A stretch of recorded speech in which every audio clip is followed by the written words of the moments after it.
সারা দেশে প্রকাশ হয়েছে এসএসসি পরীক্ষার ফলাফল। এই মুহূর্তে পাবনা থেকে কুতুব রয়েছে আপনাদের সঙ্গে।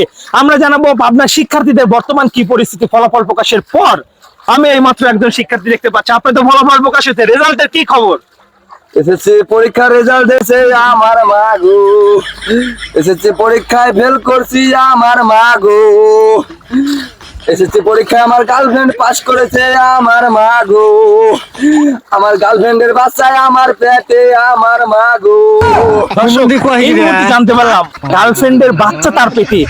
এ কেমন শিক্ষার্থী যে গার্লফ্রেন্ডের বাচ্চা পেটে নিয়ে ঘুরছে। এই মুহূর্তে তার বাবার সঙ্গে একটু কথা বলবো। আপনি কি জানতে পারলেন এই মুহূর্তে? ফেল গেছে, কোনো দুঃখ নাই আমার সাথে প্রয়োজনীয় ভ্যান চলা খাবে। আপনার ছেলের পেটে যে গার্লফ্রেন্ডের বাচ্চা, এই বিষয়ে কি বলবেন? এই বিষয়ে কি বলবো, এখন লালন পালন করা লাগবে। এই বিষয়ে সিজার হরি হোক আর নর্মাল হোক, যেভাবে হোক করা তো লাগবে। দর্শক, আপনারা শুনতেই পারলেন গার্লফ্রেন্ডের তার পেটে নাকি তার গার্লফ্রেন্ডের বাচ্চা রয়েছে এবং তিনি কয় বিষয়ে ফেল গেছেন সেই বিষয়ে আমরা একটু জানার চেষ্টা করব।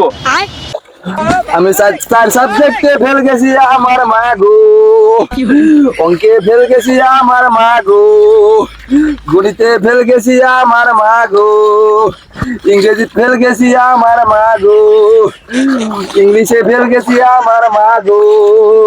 দর্শক বন্ধুরা, এই ছিল পাবনার এসএসসি পরীক্ষার ফলাফল প্রকাশের পর সাধারণ শিক্ষার্থীদের অবস্থা। পাবনা থেকে কুতুব ছিলাম আপনাদের সঙ্গে।